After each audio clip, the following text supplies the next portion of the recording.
परम पिता श्री वासुदेव कृष्ण की अहेतु की कृपा से आप हम सभी को श्री गोधाम महातीर्थ पथमेड़ा के आनंदवन परिसर में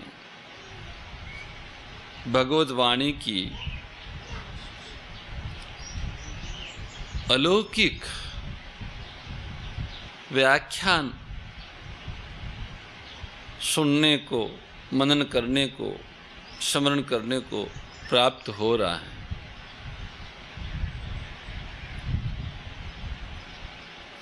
तेरहवें अध्याय के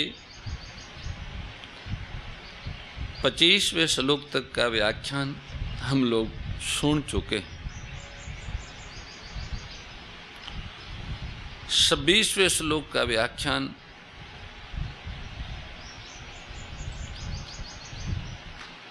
कल सत्संग के अंत में सुना। उन्हें पुनः समझने के लिए उस पर विचार करके फिर आगे बढ़ते हैं। श्रीमद् भगवद गीता के 13वें अध्याय के 26वें श्लोक में श्री भगवान बोलते हैं कि हे भरतवंशियों में श्रेष्ठ अर्जुन, भारत इस राष्ट्र का नाम है। कौन सा राष्ट्र? जिस राष्ट्र की आत्मा गाय है, प्राण जीवनी शक्ति गाय है। गौ से शुरू होती है, गौ ब्राह्मण, गौ ब्राह्मणेभ्यो, गौ से ब्राह्मण मानी वेद, तो गौ वेद, और जिसमें गायें और वेद हैं, गायें जिसकी आत्मा है और वेद जिनके प्राण है, ऐसा भारत राष्ट्र विराट अनादि पुरुष, उस भरतवंशियों में श्रेष्ठ अर्जुन, उस भारत के जितने वंशज हैं, मनुष्य हैं, उन सब से सर्वश्रेष्ठ भगवान के सखा नर अर्जुन है। इसलिए प्रभु कहते हैं कि हे भरतवंशियों में श्रेष्ठ अर्जुन, सुनो, ये जो स्थावर जंगम जितने भी प्राणी पैदा होते हैं, उनको तुम क्षेत्र और क्षेत्रज्ञ के संयोग से ही उत्पन्न हुए हैं, ऐसा समझो। यावत संजायते जरायुज अंडज उद्भिज स्वेदज जलचर नभचर थलचर मनुष्य देवता पितृ भूत प्रेत पिशाच आदि संपूर्ण प्राणी यावत संजायते शब्द के अंतर्गत आ जाते हैं। 7वें अध्याय के 6ठे श्लोक में भी भगवान ने एतद योनिनी भूतानि, यही बात दूसरे शब्दों में कही है। भक्ति के प्रकरण में भगवान ने परा और अपरा दोनों को अपनी प्रकृति बताकर कहा था कि इन दोनों प्रकृतियों के संयोग से ही संपूर्ण प्राणी उत्पन्न होते। यदम धार्यते जगत, परारूपी जीव और अपरारूपी ये प्रकृति, पृथ्वी जल अग्नि वायु आकाश आदि, ये दोनों मिलकर ही जगत उत्पन्न होता। इनके संयोग से ही जगत उत्पन्न होता, यही जगत को धारण करते हैं। और भगवान कहते हैं कि मैं उस संपूर्ण जगत का प्रभव तथा प्रलय हूँ। ये भक्ति योग के प्रकरण में भगवान ने बात कही। यहाँ ज्ञान योग का प्रकरण होने से भगवान उसी बात को इस रूप में कहते हैं कि संपूर्ण प्राणी क्षेत्र और क्षेत्रज्ञ, पृथ्वी जल अग्नि वायु आकाश मन बुद्धि आदि ये प्रकृति का क्षेत्र है। और उसमें जो चेतन है, जीवात्मा है, विराट आत्मा है, विश्वात्मा है, वह क्षेत्रज्ञ है। तो खेत और खेत के मालिक के संयोग से उत्पन्न सारा संसार उसी से उत्पन्न होता है। भक्ति के प्रकरण में भगवान अपनी तरफ दृष्टि कराते कि ये सब, क्योंकि भगवान पर भक्त का अविकल्प विश्वास होता है। उनकी मान्यता होती है कि भगवान के सिवाय कोई है ही नहीं, प्रकृति हो, पुरुष हो, भूत हो, प्रेत हो। यहाँ पर श्री गोधाम महातीर्थ पथमिड़ा के आनंदवन परिसर में सन 1992 में पहली बार जब यहाँ सत्संग सत्र चला तो गांव के छोटे छोटे बालकों का एक शिविर रखा।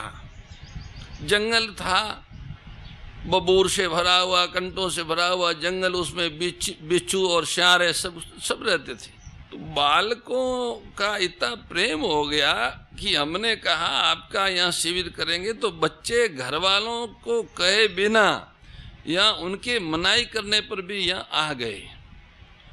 पर उन बच्चों में पहले जो गांव के लोगों से बात सुनते थे वो दिमाग में भरी हुई थी कईयों के कि भाई यहाँ इस जंगल में भूत रहते हैं।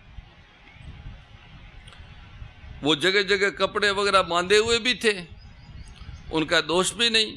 अलग अलग लीले कपड़े और आसमानी कपड़े, लाल कपड़े, नारियल और लकड़ी का वो गाड़ी, ऐसी कई चीज़ें इधर उधर उधर, कहीं खोपड़ा पड़ा उसका मिट्टी का फूटा हुआ, कहीं कुछ, तो कहीं वो माता बहनों के काम आने वाली कंगियों और क्या ऐसी चीज़ें पड़ी हैं। तो ये सब इस तरह के प्रतीक थे कि ये भूत प्रेतों का कुछ है। तो वो सब बच्चे, उनके दिमाग में वो बात थी। यहाँ पर संतों ने बालकों को बहुत सुंदर बात बताई। संतों की तो निष्ठा होती, उनकी दृष्टि में तो भगवान के अतिरिक्त कोई है ही नहीं। तो जो उनका विश्वास था, संतों का जो अनुभव था, वो बालकों को बता दिया कि देखो बेटा, पहले भूत होंगे यहाँ। वैसे तो पहले भी नहीं थे, भगवान ही थे, पहले भी भगवान थे, आगे भी भगवान रहेंगे, अब भी भगवान है। पर बच्चों को कहा है कि बेटा पहले भूत होंगे यहाँ पे।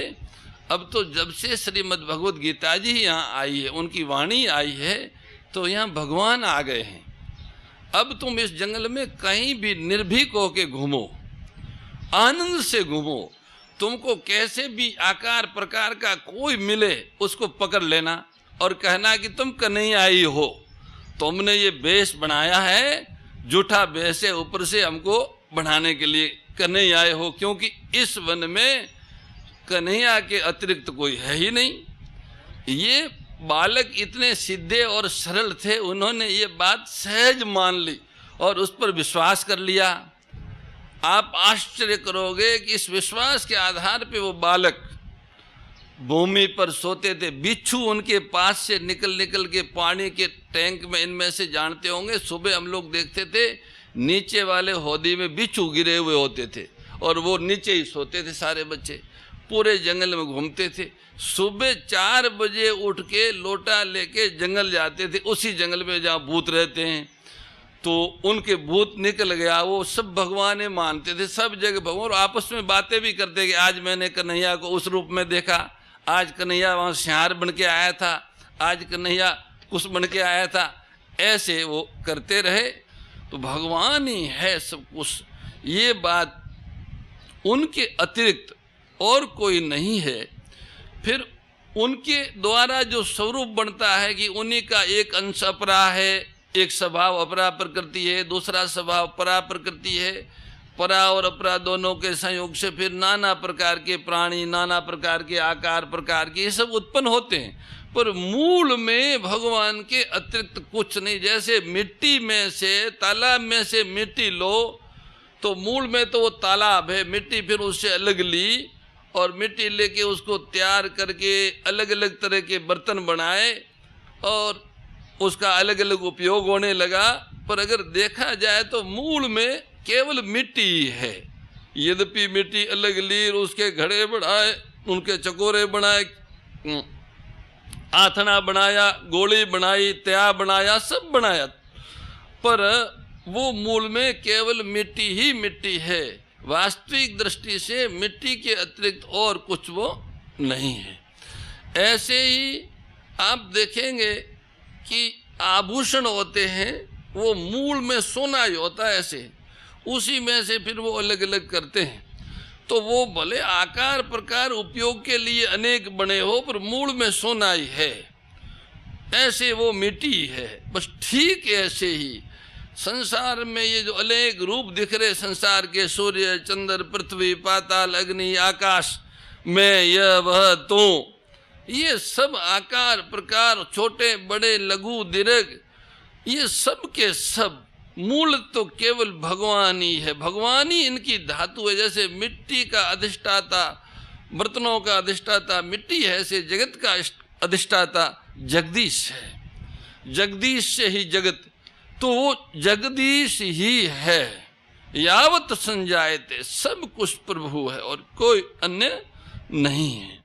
समता त्याग सिखावनी हरि मुख की बानी, ओ मैया हरि मुख की बानी।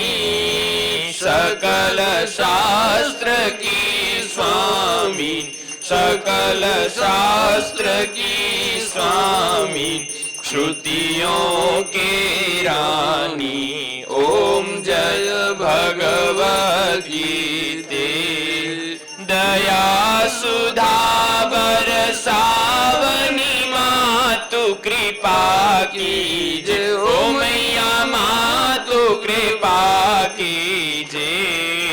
हरि पद प्रेम दान कर, प्रभु पद प्रेम दान कर, अपनो कर लीजे। ओम जय भगवद गीते, जय भगवद गीते। ओ मैया जय भगवद गीते।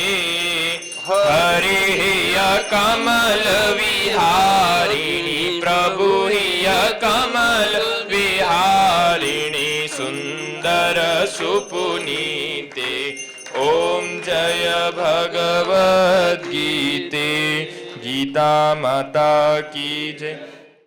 परम श्रद्धेय गौरीशी स्वामी श्री दत्त शरणानंद जी महाराज की प्रेरणा व मार्गदर्शन में विश्व के सबसे बड़े गौ सेवा संस्थान श्री गोधाम महातीर्थ पथमेड़ा द्वारा संरक्षित लाखों बीमार विकलांग वृद्ध एवं अशक्त गोवंश वेद लक्षणा गोमाता की सेवा के साथ साथ भारतीय गोवंश का संरक्षण संपोषण संवर्धन एवं उनसे प्राप्त पंचगव्यों का परिष्करण व विनियोग करना, घर घर गोपालन गो अभ्यारण्य घास चारा उत्पादन हेतु गोचर भूमि का विकास, गोपालन लोक संस्कृति के पुनर्जागरण हेतु वेद लक्षणा गो महिमा का प्रचार प्रसार करना तथा गोपालक किसानों के स्वावलंबन हेतु गो कृषि अन्न एवं गो दुग्धान का गुणवत्ता युक्त बाजार तैयार करना श्री गोधाम महातीर्थ का पावन उद्देश्य है। आप सभी दानदाता श्री गोधाम महातीर्थ पथमेड़ा द्वारा संचालित गो सेवा महाअभियान में बढ़ चढ़कर सहयोग कर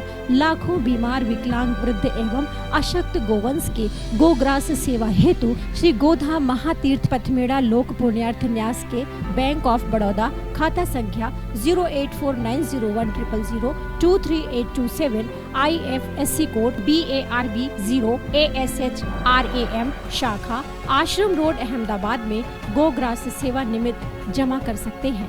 अधिक जानकारी के लिए संपर्क करें 7742093179 7665059999 7073000151।